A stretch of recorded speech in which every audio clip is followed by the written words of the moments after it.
भविष्य के सभी अध्यापक साथियों का सरकारी अध्यापक चैनल पर हार्दिक स्वागत है। दोस्तों, आज हम रीट एग्जामिनेशन 2018 का जो क्वेश्चन पेपर आया था उसमें जो बाल विकास के प्रश्न थे इनको हल करने की कोशिश करेंगे। इसमें हम पूरे पेपर का एनालिसिस करेंगे कि किस तरह का आपका पेपर आता है, किस लेवल के प्रश्न आते हैं, कौन कौन से टॉपिक से ज्यादा प्रश्न पूछे जाते हैं, सारी चीजें आपको इस पेपर में मिल जाएंगी। तो चलिए शुरुआत करते हैं, देख लेते हैं किस तरह का एग्जाम आया है। चलिए, पहला प्रश्न आपका स्क्रीन पर है। ये बाल विकास को हम पहले सॉल्व कर रहे हैं, है ना, क्योंकि रीट एग्जामिनेशन में चाहे वो बाल विकास हो, कोई भी सब्जेक्ट हो, प्रश्नों का लेवल थोड़ा सा अच्छा आता है ना।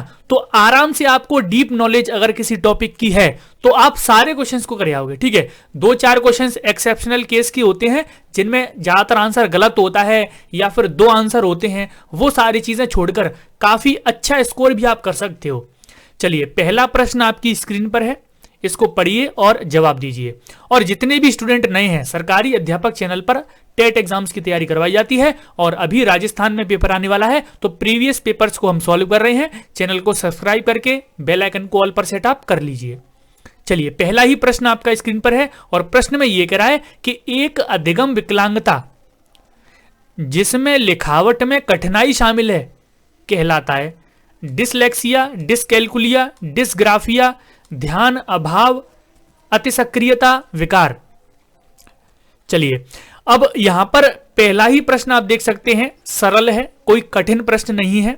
जिसमें लर्निंग डिसेबिलिटीज आपने पढ़ी होंगी तो आपको पता होगा लेखन संबंधी विकार को क्या कहते हैं। आंसर इसका ऑप्शन नंबर सी, डिसग्राफिया।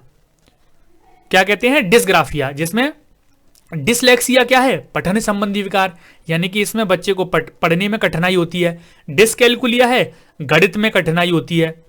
ध्यान अभाव अतिसक्रियता विकार, तो इसमें भी और डिसऑर्डर डिफिशियंसी है ये।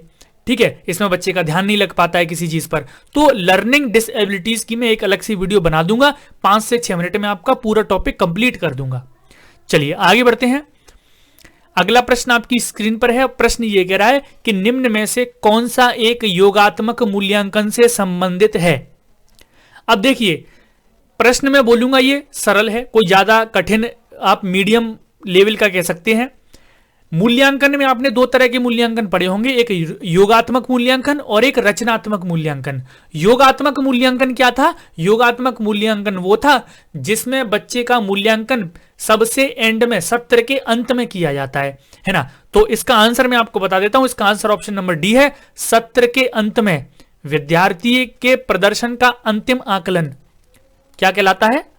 योगात्मक आकलन या फिर मूल्यांकन कहलाता है। एक रचनात्मक आकलन होता है, वो बहुत ज्यादा पूछा जाता है, और रचनात्मक आकलन में ये होता है कि बच्चे का साथ साथ मूल्यांकन किया जाता है और बच्चे को वहां पर साथ की साथ फीडबैक मिल जाता है।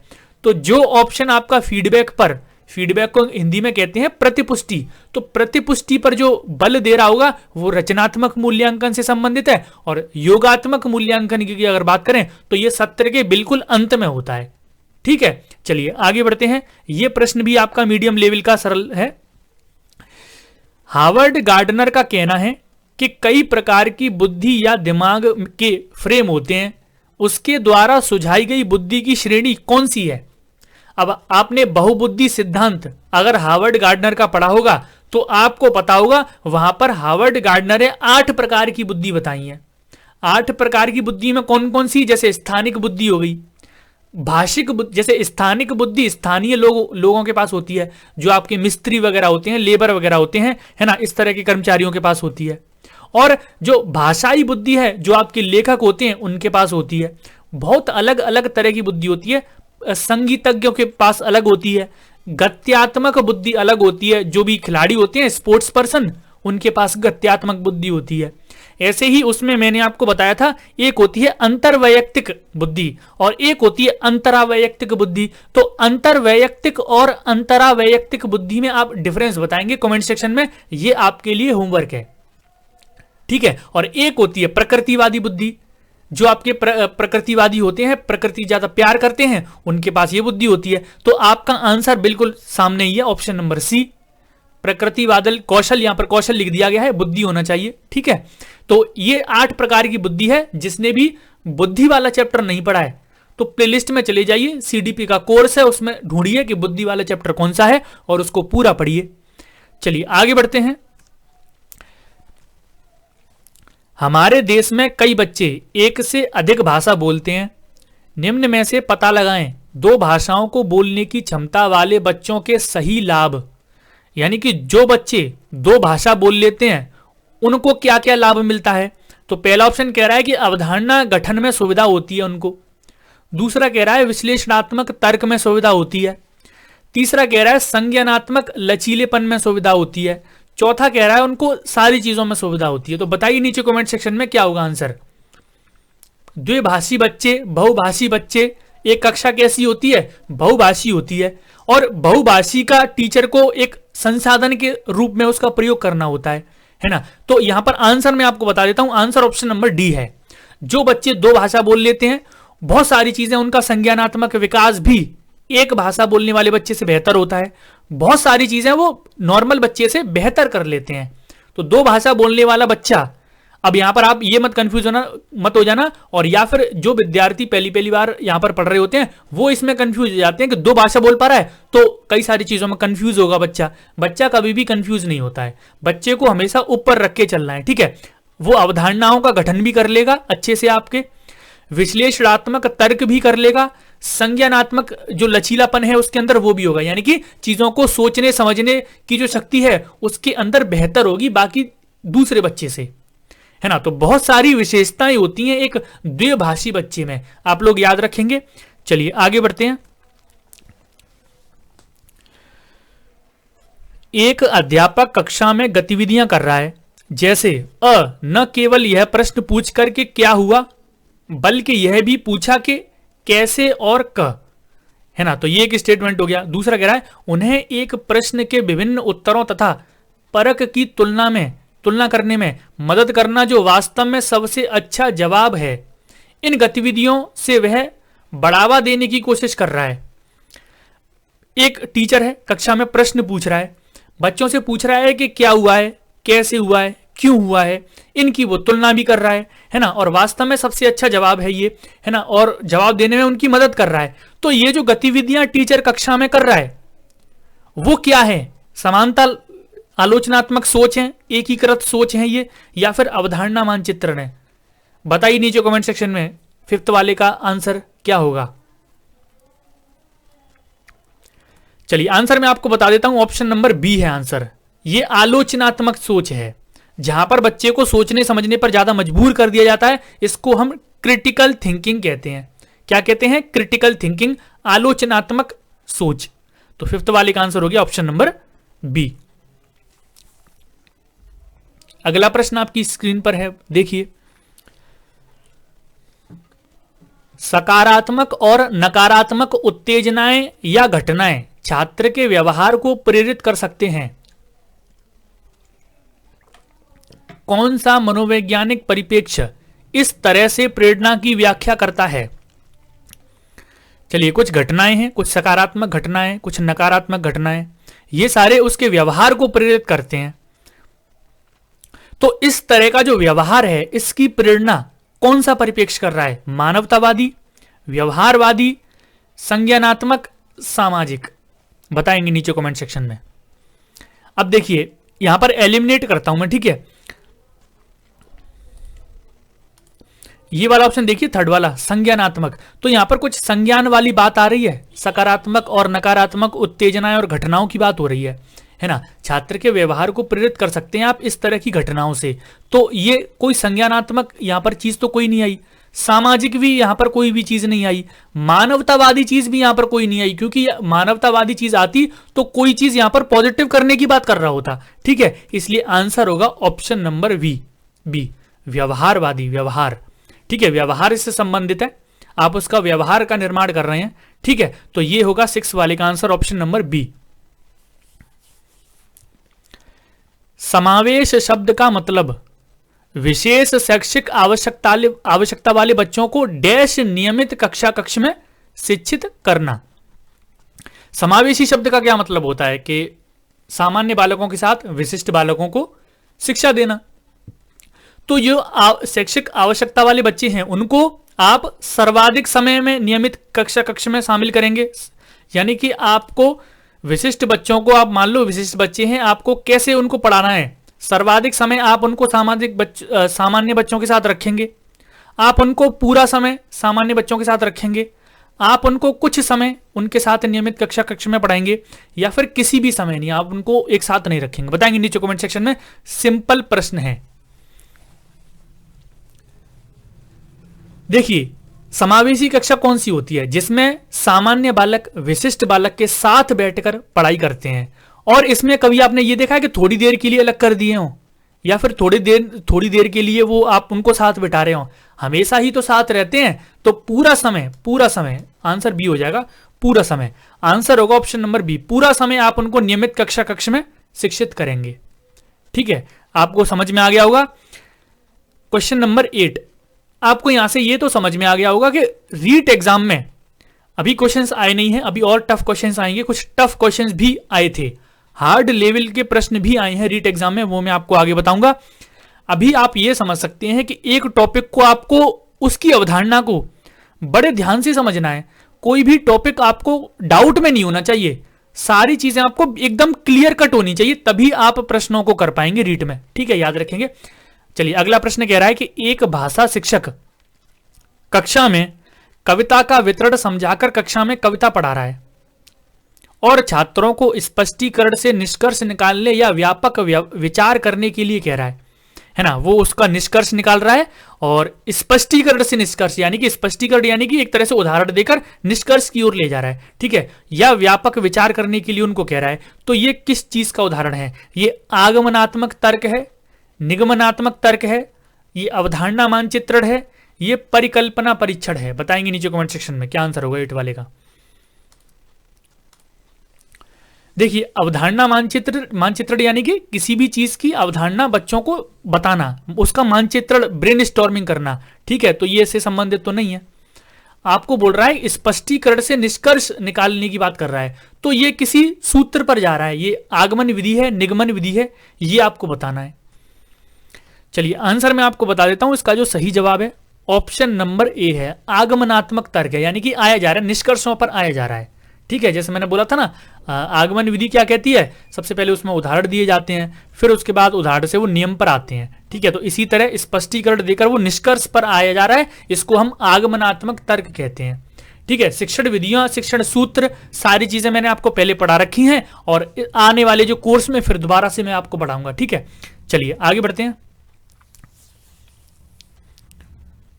मनोविश्लेषण का मानना है कि एक प्राथमिक साधन है जिसके द्वारा ईगो इद पर आच्छादन रखता है, यह कहलाता है। तो आपने इद, ईगो और सुपर ईगो वाला चैप्टर नहीं पढ़ा है तो वो भी पढ़ लीजिएगा, इसके लिए मैं अलग से वीडियो बना दूंगा, है ना। ईगो, सुपर ईगो और जो इद वाला चैप्टर है इंपॉर्टेंट है, आपके रीट में भी आता है, यूपी टेट में भी आता है, सी टेट में भी आता है, और 1 नंबर का क्वेश्चन इससे हमेशा ज्यादातर पूछा ही जाता है। ठीक है, तो इसके लिए भी मैं अलग से वीडियो बना दूंगा। अंतर्मुख्यता बहिर्मुखता व्यक्तित्व का लक्षण निम्न के द्वारा प्रस्तावित है। ये एक लक्षण की बात कर रहा है, मान लीजिए एक तरह से डेफिनेशन है, तो किसकी डेफिनेशन है ये? अंतर्मुख्यता बहिर्मुखता व्यक्तित्व का लक्षण है, तो ये किसके द्वारा प्रस्तावित स्टेटमेंट है, आपको ये बताना है। और कोई भी चैप्टर आप पढ़ते हैं बाल विकास में तो 4 से 5 आपकी डेफिनेशन होती हैं, उन डेफिनेशंस को भी पढ़िएगा। इसमें ऑल पोर्ट की डेफिनेशन इंपॉर्टेंट होती है और कैटल की भी इंपॉर्टेंट है, आइसेंग की भी इंपॉर्टेंट है ना। तो इसी तरह से और पूरे व्यक्तित्व वाला जो चैप्टर है वो मैं आपको पढ़ा दूंगा, वैसे एक बार मैं पढ़ा चुका हूं। और व्यक्तित्व को लगभग 3 उसके आधार पर 3 भागों में बांटा गया था। ठीक है, और यहां पर ये जो बात कर रहा है ना अंतर्मुखी और बहिर्मुखी, इस आधार पर इसको हम बोलते हैं मनोवैज्ञानिक आधार, है ना। तो साइकोलॉजिकल बेस्ड है ये तीन व्यक्तित्व के प्रकार होते हैं। एक अंतर्मुखी व्यक्तित्व, एक बहिर्मुखी व्यक्तित्व और एक होता है आपका उभयमुखी व्यक्तित्व। किसने बांटा था इनको? तो एक मनोवैज्ञानिक है युंग। कौन है? युंग। तो उन्होंने इसको बांटा था और ये केवल एक डेफिनेशन पूछी गई। सबसे पहले मैं आपको इसी का आंसर बता देता हूं। इसका जो आंसर है वो ऑप्शन नंबर ए है। ठीक है, इसके अलावा युंग ने इनको बांटा है, क्रैशमर ने इनको बांटा है, स्प्रेंगर ने इनको बांटा है ना। तो अलग अलग मनोवैज्ञानिक ने अलग अलग 3 आधारों पर ये जो व्यक्तित्व है इसकी व्याख्या की है। यहां पर प्रश्न में युंग की व्याख्या है, आप इसको याद रखेंगे, ठीक है। व्यक्तित्व वाला चैप्टर भी मैं आपको करा दूंगा, ठीक है। चलिए आगे बढ़ते हैं। निम्न में से कौन सा सर्वोत्तम उदाहरण है कि प्रेरणा क्या है? प्रेरणा क्या है आपको बताना है, मोटिवेशन क्या है। पहला स्टेटमेंट देखिए, छात्र आगामी स्कूल वर्ष के बारे में भावुक है और अच्छा करना चाहता है, यानी कि उसकी भावुकता है, वो भावुक है इसलिए अच्छा करना चाहता है, ये प्रेरणा है। या फिर छात्र बी सक्रिय है, अपने गणित वर्ग में अच्छा करने के लिए उच्च लक्ष्य निर्धारित करता है, काफी प्रयास के साथ बना रहता है और कक्षा में उच्चतम अंक प्राप्त करता है, या फिर ये मोटिवेशन है। सी कह रहा है कि छात्र सी वह क्या पूरा करना चाहता है पर अपना ध्यान निर्देशित करने में अच्छा है, ठीक है। तो ये एक स्टेटमेंट है। आगे है छात्र डी कड़ी मेहनत करती है, उसके शैक्षिक कार्य के बारे में सकारात्मक भावनाओं का अनुभव करती है, ये मोटिवेशन है। बताएंगे नीचे कमेंट सेक्शन में क्या है, प्रेरणा क्या है। चलिए आंसर मैं आपको बता देता हूं। इसका जो सही जवाब है ऑप्शन नंबर बी है। छात्र बी सक्रिय है, सक्रिय एक पहचान है मोटिवेशन की, प्रेरणा की। अपने गणित वर्ग में अच्छा करने के लिए उच्च लक्ष्य निर्धारित करना, यानी कि ये उसका मोटिवेशन है, वो एक लक्ष्य गोल डिसाइड कर रहा है और उस गोल के तहत चल रहा है, वो उसका मोटिवेशन है, ये मोटिवेशन वाली बात है ना। तो ऑप्शन नंबर बी इसका सही जवाब है। यदि बाह्य प्रेरणा, ये देखिए ये बड़ा ही टफ क्वेश्चन पूछा गया था और बहुत सारे बच्चों का ये गलत गया था रीट में। यदि बाह्य प्रेरणा एक अंत की युक्ति है तो आंतरिक प्रेरणा क्या है? जो बाह्य प्रेरणा 2 तरह की होती है, एक आंतरिक यानी कि मोटिवेशन एक तो अंदर से आ रहा है, एक बाहर की चीजों को वातावरण में देखकर हमें मिल रहा है, तो 2 तरह से मोटिवेशन है। तो यहां पर बोला गया है कि जो बाहरी मोटिवेशन है, बाहरी वो एक अंत की युक्ति है, यानी कि एक अंत की युक्ति है, और जो आंतरिक प्रेरणा है जो हमारे अंदर से आ रही है वो क्या है? एक शुरुआत है, अपने आप में एक अंत है, एक शुरुआत तथा अंत है, उपरोक्त में से कोई भी नहीं है। देखिए इसमें से बहुत सारे बच्चे करके आए थे ऑप्शन नंबर ए आंसर की, एक शुरुआत है, जो हमारे अंदर से मोटिवेशन आता है वो एक शुरुआत है। लेकिन आप जब ज्यादा डीप में इसको सोचेंगे ना कि हमारे अंदर जो आंतरिक प्रेरणा है वो एक शुरुआत नहीं है, वो अपने आप में एक अंत है। क्या है? अपने आप में एक अंत। तो इसका जो आंसर है वो आयोग ने ऑप्शन नंबर बी माना था, ठीक है। कौन सा माना था? Option number B. एक व्यवस्थित विज्ञान जो स्वयं और वातावरण के साथ समायोजन को प्राप्त करने के लिए नियम, कानून और सिद्धांत प्रदान करता है कहलाता है। तो एक व्यवस्थित विज्ञान के बारे में आपको बताना है जो अपने आप में जो स्वयं और वातावरण के साथ समायोजन प्राप्त करने के लिए खुद के नियम और सिद्धांत प्रदान करता है। क्या है वो? अभिप्रेरणा है, दिमागी आरोग्यता है, वो अधिगम है, या फिर द्वंद्व है? बताइए नीचे कमेंट सेक्शन में। चलिए आंसर मैं आपको बता देता हूं। इसका जो आंसर है वो आयोग ने माना है ऑप्शन नंबर बी। ये एक दिमागी आरोग्यता है ना। एक साइंस को नाम दिया गया है दिमागी आरोग्यता। इसमें स्वयं और वातावरण के साथ समायोजन को प्राप्त करने के लिए नियम और कानून सिद्धांत प्रदान करता है ये, ठीक है। दिमागी आरोग्यता यानी कि दिमागी खिचड़ी, हमारे दिमाग की जो उपज है वो, उसको एक तरह का विज्ञान बोला गया है, ठीक है। और इसके अलावा आपको अप्रेरणा पता ही है क्या होता है, अधिगम आपको पता ही है, इसलिए ये ऑप्शन कट गए थे, ठीक है। दिमागी आरोग्यता इसका सही जवाब है। एक समायोजन तंत्र में अतीत, वर्तमान और प्रस्तावित व्यवहार के अनुमोदित कारणों में तार्किक और सामाजिक रूप से सोचना शामिल है, ये क्या कहलाता है? तो बड़ा ही टफ क्वेश्चन पूछा गया था ये, है ना। और ये जो यहां पर टर्म दिए गए हैं प्रतिकरण, परिमीयकरण, प्रतिगमन, दमन, ये बहुत सारे स्टूडेंट का सबका गलत ही था, और आयोग ने इसका जो आंसर है वो माना था ऑप्शन नंबर बी, परिमीयकरण। अब परिमीयकरण तो मैथमेटिक्स में होता है ना, लेकिन उसमें परिमेय होता है, जिसकी ठीक है ये संख्या इस चीज की परिमेय है, लेकिन यहां पर परिमीयकरण का वो मतलब है कि एक समायोजन तंत्र में अतीत, वर्तमान और प्रस्तावित व्यवहार अनुमोदित कारणों में तार्किक और सामाजिक रूप से सोचने में शामिल करता है। तो इस तरह की एक डेफिनेशन है परिमीयकरण की, और ये एक अलग से टर्म है, एक अलग से डेफिनेशन है इसकी, ठीक है। तो इसको आप याद कर लीजिए, कुछ इस तरह की चीजें दी गई हैं, बिल्कुल आउट ऑफ सिलेबस, आपने ये चीजें कहीं नहीं पढ़ी होंगी, ठीक है। बहुत ज्यादा टफ चीजें दे दी गई थी। चलिए आगे बढ़ते हैं। स्कूल की संगठनात्मक स्थापना छात्रों के अधिगम को प्रस्तावित करती है। यह पहलू उस श्रेणी से संबंधित है।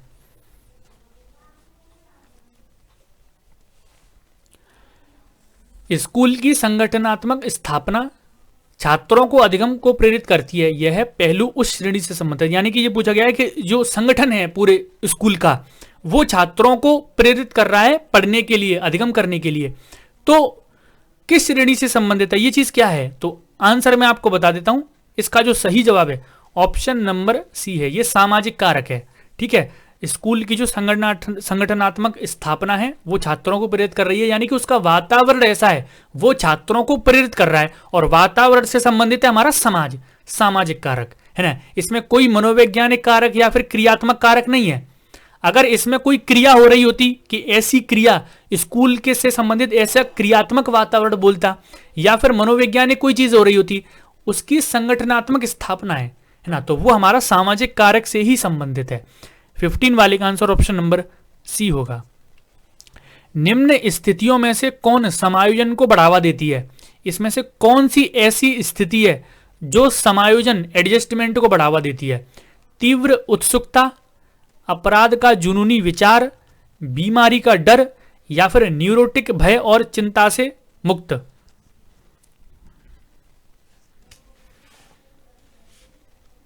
चलिए आंसर मैं आपको बता देता हूं। इसका जो सही जवाब है वो आयोग ने माना है ऑप्शन नंबर डी, न्यूरोटिक भय और चिंता से मुक्त। अब न्यूरोटिक भय क्या होता है? न्यूरोटिक भय उसको कहते हैं, जैसे मान लीजिए आपको कुछ भय है कि आपका जो व्यवहार है वो गलत हो जाएगा, आप किसी चीज पर अपना नियंत्रण खो देंगे, तो जो नियंत्रण खो देने का भय होता है उसको न्यूरोटिक भय कहते हैं, है ना। तो किसी चीज पर नियंत्रण खो देने का भय और चिंता से मुक्त, ये सारी चीजें समायोजन को बढ़ावा देती हैं, इस तरह का आंसर माना है आपके आयोग ने, ठीक है। बहुत सारे बच्चे इसमें बीमारी का डर बोल रहे थे, क्योंकि बीमारी का डर होगा तो बच्चे, जो भी इंसान है वो प्रिकॉशन लेगा, यानी कि वो समायोजन कर रहा है, तो वो चीज समायोजन को बढ़ावा दे रही थी। लेकिन इसका आंसर है वो आयोग ने माना है न्यूरोटिक भय और चिंता से मुक्त, ठीक है। यहां पर राजस्थान में भी ऐसा होता है, बहुत सारे एक्सेप्शनल इस तरह के प्रश्न आते हैं जो किसी के समझ में नहीं आते हैं, और जिनका आंसर वो आयोग मानता है वही मानता है, और लास्ट में 2 से 3 नंबर कॉमन सभी को दे दिए भी जाते हैं, ठीक है। तो ये भी होता है इसमें। एक शिक्षक के रूप में आपने अपने छात्रों से हमारे जीवन पर प्रदूषण के प्रभाव को समझाते हुए एक निबंध लिखने के लिए कहा। इस कार्यभार से ब्लूम के वर्गीकरण में से के कौन से संज्ञानात्मक स्तर की व्याख्या की गई है? छात्रों से कह रहे हैं आप निबंध लिखवा रहे हैं हमारे जीवन पर प्रदूषण के प्रभाव, आप एक निबंध लिखने के लिए कह रहे हैं, ठीक है। अब ब्लूम का वर्गीकरण आपको पता है, पूछा जाता है, 3 भागों में डिवाइड है, ज्ञानात्मक पक्ष, भावात्मक पक्ष और कौशलात्मक पक्ष, जिसको आप क्रियात्मक पक्ष कहते हैं। इसमें से सबसे जो पहला पक्ष है ज्ञानात्मक पक्ष, उसमें कुछ पॉइंट्स हैं उसके कि ज्ञान, बोध, अनुप्रयोग, विश्लेषण, संश्लेषण, इस तरह के कुछ पॉइंट्स हैं, ठीक है। तो उसमें ज्ञान में ज्ञान की प्राप्ति होती है, बोध यानी कि उसको समझ में आती चीजें, उसमें जो अनुप्रयोग वाला टॉपिक, अनुप्रयोग वाला तीसरा हेडिंग है, उसमें क्या है, बच्चे खुद से प्रयोग करके देखते हैं, तो ये उसी से संबंधित है, ठीक है। बच्चे निबंध खुद लिख रहे हैं, इसका मतलब वो खुद से प्रयोग कर रहे हैं कुछ चीजें, तो इसलिए आंसर ऑप्शन नंबर बी हो गया, संप्रयोग, ठीक है। अगर यहां पर विश्लेषण क्या होता है? विश्लेषण ये होता है कि कोई भी टॉपिक है उसको छोटे छोटे भाग में डिवाइड करके पढ़ना, उस चीज को समझना, किसी भी कार्य को छोटे छोटे टुकड़ों में बांटकर करना, उसको विश्लेषण कहते हैं। तो विश्लेषण से संबंधित यहां पर कुछ है नहीं, ये पे है आपका संप्रयोग, क्योंकि यहां पर प्रयोग करके देखा जा रहा है, बच्चे खुद से निबंध लिख रहे हैं, ठीक है। ब्लूम का वर्गीकरण भी मैंने आपको एक बार पढ़ाया था। अगला प्रश्न कह रहा है, शिक्षक के तौर पर आपने एक उपयुक्त परीक्षण और जांच सूची का उपयोग करके छात्र की बुद्धि, व्यक्तित्व तथा कक्षा व्यवहार के बारे में जानकारी एकत्रित की। यह प्रक्रिया कहलाती है आकलन, मापन, मूल्यांकन या फिर ये सभी?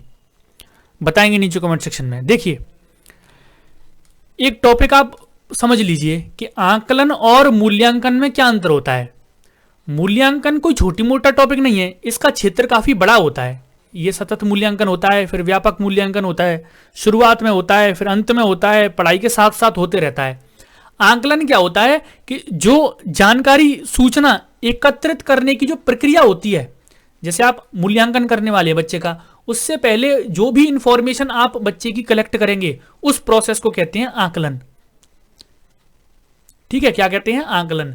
और यहां पर देखिए प्रश्न में व्यवहार के बारे में जानकारी एकत्रित करना, यानी कि बच्चे की बुद्धि, व्यक्तित्व और व्यवहार के बारे में पहले जानकारी एकत्रित की जा रही है, तो ये हमारा आकलन से संबंधित है। क्या है आंसर? आकलन। ठीक है, आप लोग डिफरेंस पता रखिएगा आकलन और मूल्यांकन में। ठीक है, बच्चा कितना सीख रहा है, कैसे सीख रहा है, सारी चीजें मूल्यांकन में होती हैं, लेकिन उसकी पहले जो जानकारी एकत्रित की जाती है, तो वो जो प्रक्रिया होती है उसको आकलन कहते हैं। आप लोग याद रखेंगे। चलिए आगे बढ़ते हैं। कौन सा प्रक्षेत्र ब्लूम के वर्गीकरण में नामित नहीं है? देखिए, ब्लूम के वर्गीकरण में 3 पक्ष हैं, ज्ञानात्मक पक्ष, भावात्मक पक्ष, कौशलात्मक पक्ष, और यहां पर मनोप्रेरणा वाला जो पक्ष है ये इसका आंसर हो रहा था, और सारे बच्चे इसी को आंसर लगा के आए, लेकिन कुछ लोगों ने इसको वो किया, कोर्ट में लेके गए इस क्वेश्चन को, और यहां पर आंसर ये डिलीट हो गया, क्वेश्चन डिलीट हो गया, इसका नंबर सबको दे दिया गया। ठीक है, सबको दिया गया। चलिए आगे बढ़ते हैं। निम्न में से कौन सा राष्ट्रीय पाठ्यचर्या 2005 ढांचे में मार्गदर्शक सिद्धांत नहीं है? और एनसीएफ 2005 आपने पढ़ी होगी, बेहतर पढ़ी होगी, तो इसमें से पूछ रहा है कि कौन सा इससे संबंधित नहीं है। ऑप्शन 1 देखिए, स्कूल से बाहर जीवन को ज्ञान से जोड़ना, तो ये तो है उसमें कि बाहरी जो ज्ञान है उसको बाहरी जीवन से जोड़ना। परीक्षा को अधिक लचीला और कक्षा में एकीकृत बनाना। अधिगम को रटना विधि से सुविधाजनक बनाना, तो रटने वाली बात यहां पर आ रही थी कि नहीं आ रही थी? तो ये तो कहता नहीं एनसीएफ, तो हमारा आंसर यही था, ऑप्शन नंबर सी। पाठ्य पुस्तक केंद्रित रहने के बजाय बच्चों के समग्र विकास के लिए समृद्ध पाठ्यचर्या प्रदान करना, तो ये भी पॉजिटिव जा रहा है। आंसर में पता चल चुका है, ऑप्शन नंबर सी आंसर होगा इसका। अधिगम को रटना विधि के सुविधाजनक बनाना, यानी कि रटने के लिए अधिगम को सुविधाजनक बनाया जा रहा है, और ये हमारा नेगेटिव है। ये क्वेश्चन इजी आ गया था। ठीक है, आगे देख लीजिए। आगे है, शुरू में एक बच्चा अपनी पूरी हथेली का उपयोग करके वस्तु को पकड़ता है। धीरे धीरे वृद्धि और विकास के रूप में बच्चा उंगलियों और अंगूठे का उपयोग वस्तु को उठाने के लिए करता है। इस प्रकार की प्रगति है। तो ये जो टॉपिक है वो विकास से संबंधित है, और विकास कैसा होता है? सामान्य से विशिष्ट की ओर होता है, यानी कि सबसे पहले बच्चे का हाथ का विकास होगा, फिर उसकी उंगलियों का विकास होगा, फिर हथेली वगैरह सारी चीजों का विकास होता है। तो वही बात थी, लेकिन इसमें जो ऑप्शन है वो थोड़े से अजीब दे दिए गए। सिफेलोकोडाल प्रगति, प्रोक्सिमोडिस्टल प्रगति, व्यापक से विशिष्ट कार्रवाई प्रगति। अब यहां पर कुछ बच्चे आंसर लगा के आए ऑप्शन नंबर सी कि व्यापक से विशिष्ट, यानी कि ये सामान्य से विशिष्ट कुछ कह रहा है, इसलिए हमने आंसर लगा दिया, और इसको भी चैलेंज कर दिया गया कोर्ट में, और ये भी बिल्कुल मैच नहीं खाया, गलत निकला, और इसका भी जवाब यहां पर दोनों माने गए। सी भी माना गया। इसके अलावा यहां पर आयोग ने बोला चलो हम इसका, बहुत सारे बच्चों ने बी बोला है तो बी भी मान लिया उसका। ठीक है, बी और सी दोनों इसके आंसर माने गए। ठीक है, चलिए 21 वाले का आंसर आपको पता लग गया। अब आप देखिए आगे, बच्चे के विकास को अवसर शारीरिक, संज्ञानात्मक, भावात्मक और सामाजिक जैसे 3 व्यापक क्षेत्रों में विभाजित किया जाता है। विकास प्रक्रिया इन क्षेत्रों में कहां तक संबंधित है? अब मैं आपको बता देता हूं, जो आपका विकास है उसके केवल 3 ही क्षेत्र हैं, शारीरिक, संज्ञानात्मक और तीसरा है भावात्मक और सामाजिक। अब आप बोलोगे कि मानसिक और संवेगात्मक कहां गए? ये भी तो विकास के ही क्षेत्र हैं, विकास के ही आयाम है। तो यहां पर मानसिक और संवेगात्मक आपके संज्ञानात्मक में आ जाते हैं।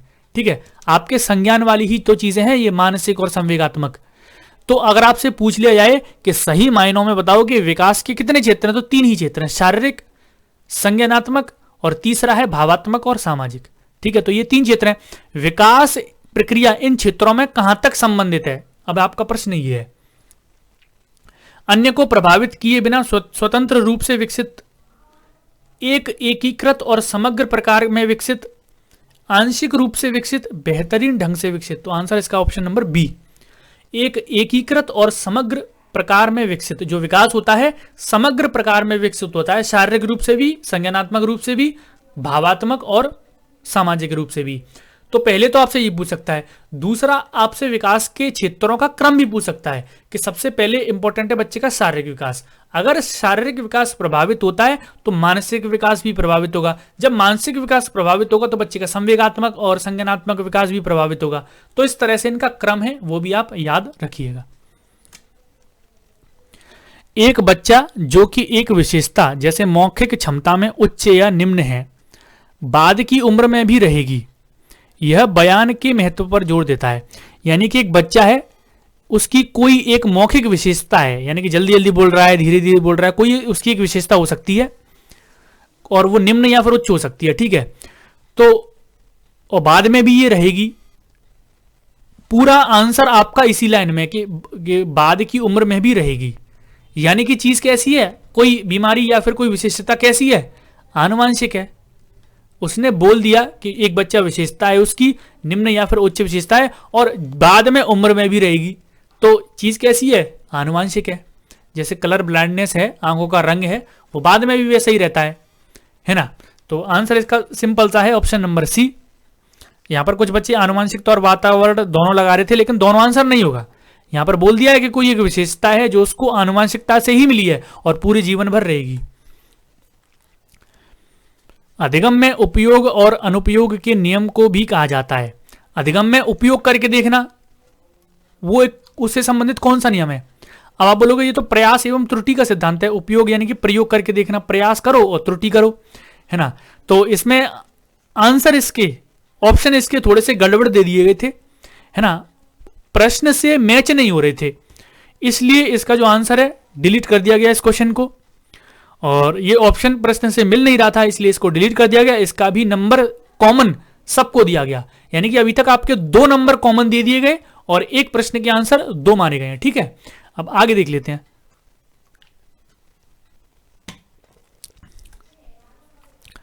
पावलव के प्रयोग में कुत्ता न केवल मांस प्रदाता के मांस सीधे मुंह में रखने से लार टपकाता है, किंतु इससे पहले अर्थात जब सीढ़ियों से नीचे आने वाले प्रशिक्षक के कदमों की आवाज सुनता है। इस समृद्धि को क्या कहा गया। तो मैं आपको समझा देता हूं कि कुत्ता जब उसको मांस देते थे फिर भी लार टपकाता था, लेकिन उसका मालिक जो सीढ़ियों से होकर आता था उसकी आवाज सुनकर भी वो लार टपकाता था। तो ये क्या है, विलोपन है, बिना शर्ते प्रोत्साहन है, अनुकूलित उत्तेजना है, तत्परता है। तो आपको पता ही होगा, है ना, आपने आईपी पावलव का शास्त्रीय अनुबंधन का सिद्धांत आपने पढ़ा होगा। और इस शास्त्रीय अनुबंधन के सिद्धांत जिसने भी नहीं पढ़ा है उसका लिंक आपको डिस्क्रिप्शन में मिल जाएगा। और ये सारी चीजें मैं दोबारा भी करवा रहा हूं, सीडीपी भी आपकी चल रही है, ठीक है। तो सारी चीजें आपको फिर दोबारा से पढ़ने को भी मिल जाएंगी। इसका आंसर मैं आपको बता देता हूं, इसका आंसर ऑप्शन नंबर सी है, अनुकूलित उत्तेजना, है ना, अनुकूलित उत्तेजना है ये, ठीक है। और 3-4 स्टेप्स को कि उसकी भूख क्या है और खाना क्या है, सारी चीजों को आईपी पावलव ने बांट रखा है, वो सारा हम सिद्धांत में पढ़ेंगे, ठीक है। अनुभूति बच्चे और वातावरण के बीच अंतःक्रिया की निरंतर प्रक्रिया के माध्यम से विकसित होती है। अनुभूति, अच्छा, बच्चा और वातावरण में जो भी क्रियाएं कर रहा है उससे बच्चे में अनुभूति पैदा होती है। अनुभूति यानी कि फीलिंग्स आती हैं। यह किस सिद्धांत में प्रतिबिंबित होता है, यानी कि कौन सा सिद्धांत इन फीलिंग्स को जाहिर कर रहा है। थॉर्नडाइक का अधिगम सिद्धांत, पियाजे का संज्ञानात्मक विकास सिद्धांत, टॉलमैन का संकेत सिद्धांत या फिर कोलर का अधिगम सिद्धांत, बताएंगे नीचे कमेंट सेक्शन में। आंसर इसका ऑप्शन नंबर बी, भाई अनुभूति यानी कि फीलिंग्स। तो ये सारी चीजें हमारे संवेग से संबंधित हैं, हमारे दिमाग से संबंधित हैं। तो जीन पियाजे का संज्ञानात्मक विकास का सिद्धांत है ये, ठीक है। थॉर्नडाइक का अलग सिद्धांत है, प्रयास एवं त्रुटि का, यहां पर कोई प्रयास त्रुटि नहीं की जा रही है। टॉलमैन का संकेत का सिद्धांत है, कोई संकेत नहीं दिया जा रहा है। कोहलर का भी सिद्धांत यहां पर नहीं दिखा रहा है, ठीक है। चलिए आगे बढ़ते हैं। अच्छा, कोहलर का कौन सा सिद्धांत था नीचे कमेंट सेक्शन में बताइएगा, ये भी आपके लिए होमवर्क है कि कोहलर का कौन सा सिद्धांत था। उस सिद्धांत के आप 2 नाम बता दीजिए। चलिए, कोहलर के सिद्धांत के 2 नाम बता दीजिए, क्या उनका सिद्धांत है, उसके सिद्धांत के बारे में थोड़ा सा कमेंट सेक्शन में जरूर बताना। चलिए आगे बढ़ते हैं। पियाजे के सिद्धांत में एक प्रक्रिया जो पुराने और नए धारणाओं एवं अनुभव के बीच संतुलन क्रिया है जाना जाता है। अब जीन पियाजे ने तो बहुत सारे शब्द दिए हैं, एक समावेशन है, समायोजन है, संतुलन है, ज्ञान विघ्न है। तो जीन पियाजे के सिद्धांत के संप्रत्यय लैंग्वेज जो उनकी पुस्तक है उसमें उन्होंने दिए हैं, ठीक है। तो सारी चीज़ों मैंने आपको बताया था। समावेशन क्या है, पुरानी कोई जानकारी है एक नई जानकारी ऐड करना। समायोजन क्या है, पुरानी जानकारी में संशोधन करके नई जानकारी ऐड करना। संतुलन क्या है, दो जानकारियों का संतुलन बनाए रखना। और इसमें क्या कह रहा है, देखिए पियाजे के सिद्धांत की एक प्रक्रिया जो पुराने और नए, कोई चीज पुरानी जानकारी है और जो नई जानकारी है, धारणाएं एवं अनुभव के बीच संतुलन करना। संतुलन करना क्या होगा, संतुलन ही तो होगा। तो आंसर हो जाएगा ऑप्शन नंबर सी। चलिए आगे है, निम्न में से कौन सी बौद्धिक परीक्षण के लिए उपयोग करने की सावधानी नहीं है।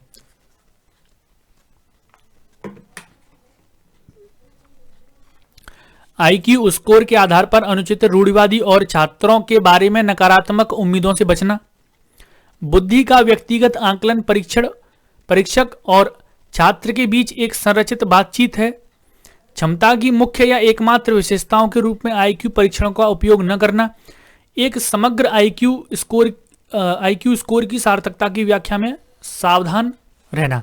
इसका जो सही जवाब है ऑप्शन नंबर बी है। जब आप बौद्धिक परीक्षण बच्चे का कर रहे हैं तो आप इस चीज की सावधानी नहीं करेंगे तो कोई दिक्कत वाली बात नहीं है। कौन सी, बुद्धि का व्यक्तिगत आकलन परीक्षक और छात्र के बीच एक संरचित बातचीत है, यानी कि आप उसकी बुद्धि का व्यक्तिगत आकलन कर रहे हैं तो आपकी और टीचर के बीच, टीचर और बच्चे के बीच में कोई संरचित बातचीत है ये। अब इसमें तो केवल टीचर उसका बौद्धिक परीक्षण कर रहा है, इसमें बातचीत का कोई मतलब नहीं है, ठीक है। तो ये हो गया 28 वाले का ऑप्शन नंबर बी। एरिक्सन का सिद्धांत आपने पढ़ा होगा, तो ये उससे क्वेश्चन है, वो भी हम पढ़ाएंगे आपको। उन्होंने भी अपने सिद्धांत में 8 अवस्थाएं बताई हैं और इसमें से एक कह रहा है कि बच्चों का मनोसामाजिक विकास 8 चरणों में होता है। तो जो 8 चरण हैं वो मैं आपको एरिक्सन के सिद्धांत में बता दूंगा। एक कक्षा 3 का छात्र लगभग 9 साल का है, विकास के किस चरण से मेल खाता है। तो जो 9 वर्ष का बच्चा है वो कौन से विकास के चरण में आएगा। तो 9 वर्ष के बच्चे के लिए जो इन्होंने अवस्था बताई होगी उसमें आएगा। कौन सी अवस्था है वो, तो मैं आपको आंसर बता देता हूं। इसका जो सही जवाब है ऑप्शन नंबर बी है, परिश्रम बनाम हीनता। इसको स्कूल अवस्था भी कहते हैं। क्या कहते हैं, स्कूल अवस्था। नेतृत्व बनाम अपराध, अंतरंगता बनाम अलगाव, ये सारे चरण हैं, ये सारे अवस्थाएं हैं जिसमें से 9 से 12 साल का जो बच्चा होता है वो परिश्रम बनाम हीनता वाली अवस्था में आता है। इसी को हम स्कूल अवस्था भी कहते हैं। चलिए, मनोसामाजिक सिद्धांत एरिक्सन का वो भी मैं आपको नेक्स्ट एक वीडियो में बता दूंगा। आगे आपके प्रश्न है, लास्ट क्वेश्चन है, निम्न में से कौन सा कथन आदर्श संदर्भित परीक्षण के लिए सत्य नहीं है। आदर्श संदर्भित परीक्षण है एक, उसके लिए सत्य नहीं कौन सा है वो आपको बताना है। तो चलिए आंसर मैं आपको बता देता हूं। इसका जो सही जवाब है ऑप्शन नंबर डी है, छात्रों के प्रदर्शन की स्थापित मानदंडों से तुलना की जाती है। तो इसमें छात्रों का जो प्रदर्शन होता है, जो मानदंड होते हैं उससे तुलना नहीं की जाती है। जैसे कोई भी परीक्षण है उसके कुछ मानदंड होते हैं, तो छात्रों के परिश्रम से जो भी प्रदर्शन है उससे आप उसकी तुलना करेंगे, तो ये इसमें नहीं होता है। आदर्श संदर्भित परीक्षण में ये एक मानकीकृत परीक्षण होता है। कोई भी परीक्षण स्टैंडर्डाइज्ड यानी कि मानकीकृत ही होता है, ये चीज आप याद रखेंगे। छात्रों के स्कोर की तुलना होती है इसमें, इसके साथ तुलना करके की जाती है कि अन्यों ने कैसा प्रदर्शन किया है, ये चीज इसमें होती है। तो आदर्श संदर्भित परीक्षण के ये ABC 3 पॉइंट पढ़ लीजिए। आदर्श संदर्भित परीक्षण भी आपको पता लग गया है ना। तो चलिए, ये आपका हो गया 2018 में रीट में जो बाल विकास पूछी गई है उसके प्रश्न। एक एक करके बाकी सब्जेक्ट्स के भी हम क्वेश्चंस को कर लेंगे। इस वीडियो के नीचे ज्यादा से ज्यादा कमेंट सेक्शन में कमेंट करके बताना कि हम कौन सा सब्जेक्ट सॉल्व करें, ठीक है। और आगे आप क्या पढ़ना चाहते हैं वो सारी चीजें, कोई भी डाउट हो वो बता देना, ठीक है। तो मिलते हैं नेक्स्ट वीडियो में। आज के लिए इतना ही, धन्यवाद।